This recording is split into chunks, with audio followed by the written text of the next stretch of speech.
सवाल जहाँ तक स्वास्थ्य सुविधाओं का है और चूंकि हम गुजरात अहमदाबाद में रहते हैं, अहमदाबाद म्यूनिसिपल कॉरपोरेशन के द्वारा संचालित वीएस हॉस्पिटल की जो 1931 में बनाई गई थी और जिसको बनाने के लिए शहर के दो नामी उद्योगपति जिनका नाम साराभाई फैमिली और चिनाई फैमिली है, उन लोगों ने उस वक्त कॉरपोरेशन को 4 लाख रुपए डोनेशन दिया था, जिसके कारण यह अस्पताल का निर्माण हुआ था।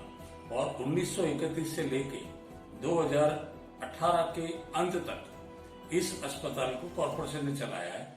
और कॉरपोरेशन ने जो चलाया है उसमें जो लोगों ने सुविधाएं ली है उसके कारण लोगों को बहुत सी सुविधाएं मिली है, स्वास्थ्य सुविधा मिली है, क्योंकि वहां पर सभी जात की सारवार होती है, जैसे कि ऑपरेशन है, मैटरनिटी होम है, हार्ट का वार्ड है। ये सभी जो एक स्ट्रीम होनी चाहिए हॉस्पिटल की, जो पूर्णता आनी चाहिए, वो सभी सहूलियतें वीएस हॉस्पिटल में मौजूद थी। वीएस अस्पताल को कॉरपोरेशन के वहीवटदारों ने और जो लोग चुने हुए प्रतिनिधि हैं कॉरपोरेशन के, जैसे कि पार्षद लोग, उन सब ने मिलके ये एक कॉन्स्पिरेसी की है कि इस अस्पताल को धीरे धीरे करके बंद कर दिया जाए। और सरकार ने 200 करोड़ रुपए और 100 करोड़ रुपए कॉरपोरेशन ने मिला के 300 करोड़ रुपए का कुल खर्चा करके उसी वीएस अस्पताल के कंपाउंड में जो खाली जगह थी वहां पर एसपीपी नामक, सरदार वल्लभ भाई पटेल नामक एमईटी के अंडर में, मेडिकल एजुकेशन ट्रस्ट के अंडर में एक अस्पताल बनाया जिसमें 700 बेड है। जबकि वीएस हॉस्पिटल जब चल रहा था तो उसके कुल मिलाकर 1770 बेड थे। उसमें उसके हिसाब से जो एनएचएल मेडिकल कॉलेज है, जो मेडिकल एजुकेशन जो देती है, वो 3 अस्पताल थी। वो एक वीएस हॉस्पिटल है, एक शारदाबेन हॉस्पिटल और तीसरी नगरी हॉस्पिटल। तो ये 700 बेड का जो अस्पताल बना वो पूरी तरह से पेड हॉस्पिटल है, यानी इसमें फीस लगती है और आपको पैसा चुकाना है। जबकि ये सरकार के और कॉरपोरेशन के फंड में से बना हुआ है, और जो सरकार का और कॉरपोरेशन का जो फंड है वो भी पब्लिक का ही पैसा है। तो उसमें पब्लिक को फ्री में सुविधा मिलनी चाहिए, उसके बदले उन लोगों ने उसको प्राइवेट अस्पताल बनाया है। तो और वहां के जितने भी doctor, specialist, medical staff, paramedical staff, सभी को वहां पे एसपीपी में धीरे धीरे करके लगा दिया गया और वीएस हॉस्पिटल को एक मुर्दे की हालत में छोड़ दिया। 2019 के दौरान कई स्वैच्छिक संस्थाओं ने, सिविल सोसाइटी ने, नेताओं ने, एमएलए ने वीएस अस्पताल को जिस तरह वो पहले चल रही थी और जो सुविधाएं मुहैया हो रही थी उसके लिए आंदोलन भी किए, लेकिन वो आंदोलन का कुछ ऐसा नतीजा नहीं निकला कि वीएस हॉस्पिटल फिर से चालू हो। और आखिर में मार्च के अंदर जो ये पैंडेमिक आया कोविड-19 का, उस समय सभी पूरे वीएस हॉस्पिटल के स्टाफ को एसवीपी में ले लिया गया और एसवीपी को ही कोविड-19 का अस्पताल बनाया गया। और वीएस हॉस्पिटल में कोई जात की कोई स्वास्थ्य सुविधाएं मिल नहीं रही थी।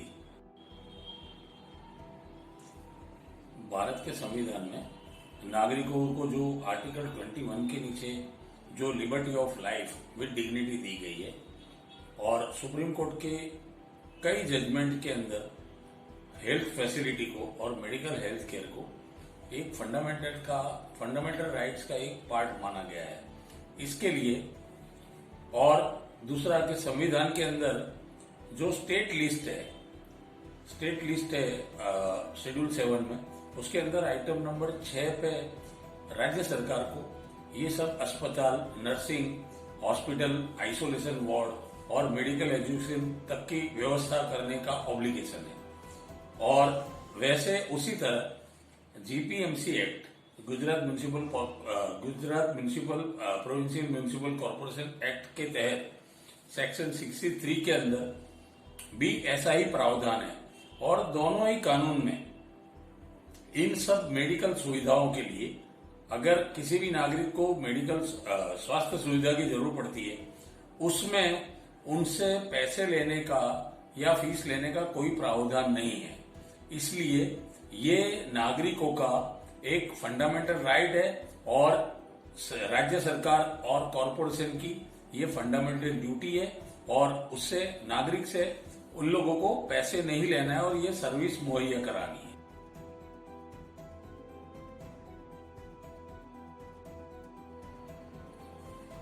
वीएस अस्पताल के 2018 के मेडिकल काउंसिल ऑफ इंडिया के इंस्पेक्शन रिपोर्ट के मुताबिक 2018 की रिपोर्ट में वीएस हॉस्पिटल ने ये मेंशन किया हुआ है कि करीबन एक साल में वीएस अस्पताल से 10 लाख लोगों ने अपनी ट्रीटमेंट करवाई है। वीएस हॉस्पिटल में उसी साल के दौरान 50,000 से ज्यादा सर्जरीज हुई है, छोटी बड़ी सर्जरीज हुई है। 18 से 20,000 डिलीवरी हुई है, मैटरनिटी मतलब गायनेक वार्ड में, और रोज की 4,000 ओपीडी के पेशेंट को उनकी ट्रीटमेंट मिली है। और वीएस हॉस्पिटल के अंदर अलग अलग विभाग है, जैसे कि हार्ट के लिए वैस्कुलर ट्रीटमेंट है, वैस्कुलर डिपार्टमेंट है, ऑर्थोपेडिक है, न्यूरोलॉजी है, गायनेक वार्ड है, साइकियाट्रिक वार्ड है। ये सभी सुविधा ट्रॉमा सेंटर भी है। तो और उसमें भी कैथ लैब जो है वो तो एक वर्ल्ड लेवल का पूरा अखा इंफ्रास्ट्रक्चर है। तो ये अगर आप इतना सोचिए कि अगर एक साल में 18 से 20,000 डिलीवरियां होती हैं वीएस अस्पताल में, तो अभी तक वीएस अस्पताल बनने के बाद कितने लोगों ने इस सुविधा का फायदा लिया होगा। इसलिए वीएस अस्पताल में जो फंक्शन जो चल रहा था, जिस तरह वो चल रही थी, वो चलवाना बहुत जरूरी है।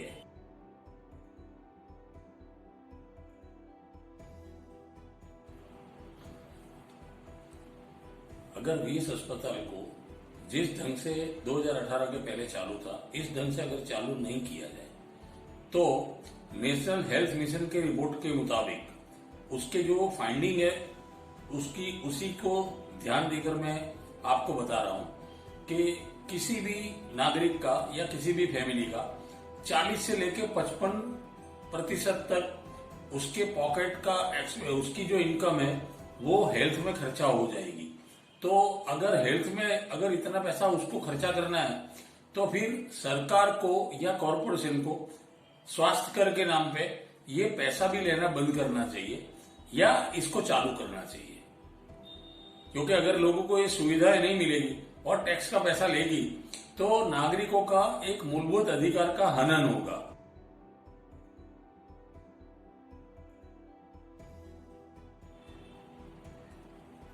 इस हॉस्पिटल को पुनः शुरू करने के लिए मैंने एक जनहित याचिका गुजरात हाईकोर्ट में डाली हुई है।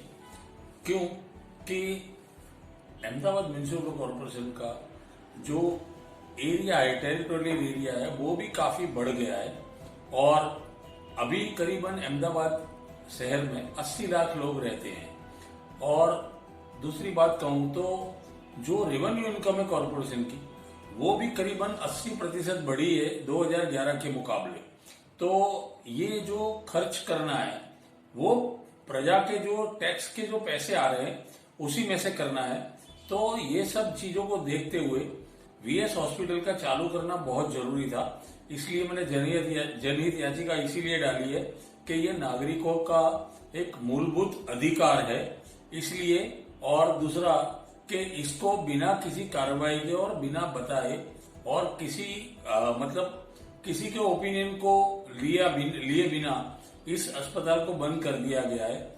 और अभी जो कोविड-19 के बाद जो दूसरी बीमारियों के पेशेंट के जो सवाल खड़े हुए, उसके लिए एक सिंबॉलिक उन लोगों ने ओपीडी चालू किया है, वो पर्याप्त नहीं है। इसलिए 2018 में जिस आधार पे ये हॉस्पिटल को 250 सीटें मेडिकल की मिली थी और जो फंक्शनिंग चलता था वो फंक्शनिंग फिर से शुरू होना चाहिए, इसके लिए मैंने अर्जी की है कोर्ट।